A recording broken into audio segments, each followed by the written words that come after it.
Bahujan Samaj party इस बार प्रत्याशियों की खोज में देरी लगा रही है। अमूमन हर आम चुनावों में बहुजन समाज पार्टी की सूची 6 महीने से साल भर पहले आ जाती है, लेकिन इस बार चुनाव को मात्र 2-3 महीने बचे होने के बावजूद बसपा एक भी प्रत्याशियों की सूची जारी नहीं कर पाई और न ही लोकसभा के परिवारों की लिस्ट की सामने आई है। सूत्रों की माने तो बहुजन समाज पार्टी इस बार जल्दी की बजाय आराम से रुक कर सोच समझकर जिताऊ प्रत्याशी की खोज करने में जुटी है। इसी को लेकर एक वरिष्ठ पत्रकार कहते हैं कि बसपा इस बार अपनी रणनीति में परिवर्तन करते हुए काम कर रही है। उसको अकेले चुनाव लड़ना है और इसलिए वह इंतजार कर रहे हैं कि दूसरी पार्टियों के प्रत्याशियों के मैदान में उतरने का। इस बार बसपा के लाइन पर सपा चल रही है और सपा की लाइन पर बसपा चल रही है। यूं तो राष्ट्रीय पार्टियों में कांग्रेस सबसे आखिरी में टिकट का ऐलान करती थी और उसी तरह सपा भी यूपी में करती थी। वहीं बसपा सबसे पहले ऐलान करती थी, लेकिन इस बार सपा सबसे आगे है और बसपा इंतजार कर रही है। कह सकते हैं कि तूफान से पहले की शांति हो सकती है।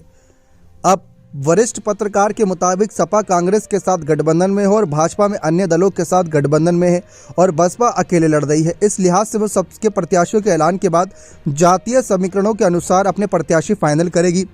उन्होंने कहा कि वैसे तो बसपा में प्रभारी नियुक्त हो चुके हैं, लेकिन अधिकृत सूची आनी बाकी है।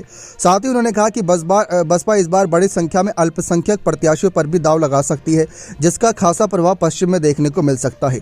बसपा की कोशिश होगी कि वो दलित और अल्पसंख्यक मतदाताओं को अधिक से अधिक रिझाने की कोशिश करे। पिछले 2019 के चुनाव में भी बसपा की जीती हुई 10 सीटों में से 8 सीटें ऐसी थी जिनमें यादव मतदाता ही नहीं थे और दलित मुस्लिम के कॉम्बिनेशन ने उसे जीत की तरफ आगे बढ़ाया था। वरिष्ठ पत्रकार कहते हैं कि बसपा ने अकेले 2019 का चुनाव लड़कर 0 सीट पाई थी। वहीं 2019 में सपा के साथ गठबंधन पर 10 सीट। बसपा की कोशिश है कि उसकी ये सीट बरकरार रहे, इसलिए रणनीति में देरी हो रही है।